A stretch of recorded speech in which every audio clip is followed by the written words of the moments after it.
दलितों पर लगातार हो रहे अत्याचारों के विरोध में शनिवार को कांग्रेस अनुसूचित जाति विभाग की ओर से जिला अध्यक्ष रमेश ठेकेदार के नेतृत्व में जोरदार प्रदर्शन किया गया। सरकार के खिलाफ जोरदार नारेबाजी करने के बाद राज्यपाल के नाम बीडीपीओ कविता को मांगों का ज्ञापन भी सौंपा गया। कांग्रेस पार्टी के पदाधिकारी व कार्यकर्ता राजीव चौक पर एकत्रित हुए तथा यहां से नारेबाजी करते हुए जिला सचिवालय पहुंचे व मांगों का ज्ञापन सौंपा। कांग्रेस अनुसूचित जाति विभाग के जिला अध्यक्ष रमेश ठेकेदार, कांग्रेस ग्रामीण के जिला अध्यक्ष सुभाष छावड़ी, शहरी जिला प्रधान प्रवीण चौधरी और प्रदेश प्रवक्ता वेद प्रकाश विद्रोही ने इस मौके पर कहा कि लोकसभा नेता प्रतिपक्ष राहुल गांधी व अनुसूचित जाति विभाग के राष्ट्रीय अध्यक्ष राजेंद्र पाल गौतम के आह्वान पर यह प्रदर्शन किया गया है। उन्होंने कहा कि सुप्रीम कोर्ट के मुख्य न्यायाधीश पर जूता फेंकने, हरियाणा पुलिस के एडीजीपी वाई पूर्ण सिंह कुमार द्वारा सुसाइड और रायबरेली में हरिओम वाल्मीकि की हत्या से अनुसूचित जाति समाज के लोगों में भारी रोष है। उन्होंने कहा कि आज भाजपा सरकार सरेआम कानून व्यवस्था और संविधान का अपमान कर रही है। इस तरह की घटनाएं भाजपा के कुशासन की पोल खोल रही है। उन्होंने दोषियों को कठोर से कठोर सजा देने की मांग की तथा मामले की सीबीआई जांच कराने की भी जोरदार मांग उठाई। इस मौके पर विभिन्न वक्ताओं ने क्या कहा, आइए आपको सुनाते हैं। आप हमारे चैनल को लाइक व सब्सक्राइब जरूर करें तथा वीडियो को अधिक से अधिक शेयर करें। धन्यवाद। सरकार बैठी हुई है, उसके अंदर दलित समाज के ऊपर आए दिन अत्याचार हो रहे हैं और हर आदमी असुरक्षित महसूस कर रहा है जी। तो हमने सरकार से यही मांग है कि दलित समाज की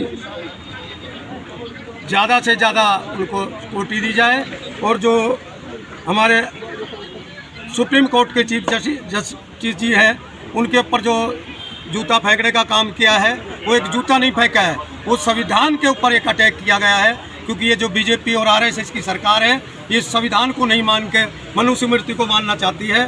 तो हम बस एक ही गुजारिश करते हैं कि जो हिंदुस्तान जो चलेगा तो संविधान से चलेगा, ना किसी और से चलेगा।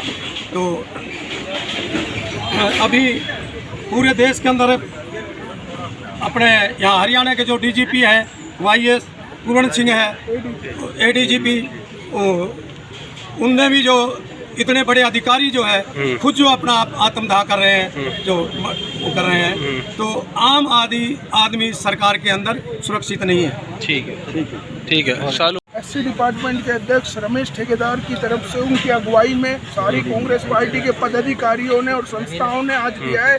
आप देखिए जिस तरीके से इस देश का दुर्भाग्य देखिए कि एक दलित समाज के ऊपर ये सरकार कितनी क्या कहते हैं मतलब अब कितनी विपदा इस सरकार की तरफ से आ रही है। जिस तरीके से इस देश के सीजीआई साहब के ऊपर जूता उछाला गया, ये जूता उस सीजीआई साहब के ऊपर नहीं उछाला, इस भारत देश के संविधान के ऊपर जूता उछालने की काम कराया इन्होंने। आज एडीजी लेवल के अधिकारी के ऊपर आज इतना उसको जाति के नाम पे उनको इन्होंने टॉर्चर कर दिया कि उनको अपनी आत्महत्या करनी पड़ी। आप ये देखिए कि आज इस देश प्रदेश का आम नागरिक कितना सेफ रह सकता है और एक उनके जाति के नाम पर उनसे आरोप लगा के कि 2.5 लाख की मंथली के नाम पर आरोप लगाते हैं। मैं आपके माध्यम से सीएम साहब को कहना चाहूँगा कि अगर आप पीछे इनकी 11 साल की सरकार में उठा लीजिए, एक क्लर्क के ऊपर करोड़ों रुपए के घपले का आरोप लग जाता है, कहीं सोसाइटियों पे करोड़ों रुपए का घोटाला होता है, एक एडीजीपी लेवल के ऊपर 2.5 लाख का आरोप लगा के इस मामले को दबाना चाहते हैं।